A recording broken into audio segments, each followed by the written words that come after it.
ГСП онлайн. Городские новости сейчас. Вторник, 13:00. Центр гражданско-патриотического воспитания. Встреча в память о снятии блокады Ленинграда. Присутствуют дети из школ номер 4 и 18. Почетный гость – блокадница Тамара Савченко. К годовщине сотрудники центра подготовили видеосюжет о блокаде города на Неве.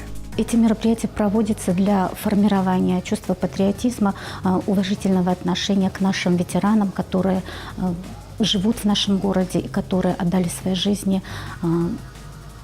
внесли свою лепту в победную весну 1945 года. Сегодня трудно поверить, что всего 70 лет назад в хлеб добавляли опилки для сытности. Дистрофия стала нормой, а дети и взрослые, несмотря на голод, продолжали работать на заводах. 900 дней Ленинград продолжал жить вопреки всему. Величие духа его жителей трудно переоценить. Как считают сотрудники Центра патриотического воспитания, это вызывает гордость у молодежи за свое отечество. 2 февраля в Центре пройдет новая встреча. Ее тема – «Битва под Сталинградом».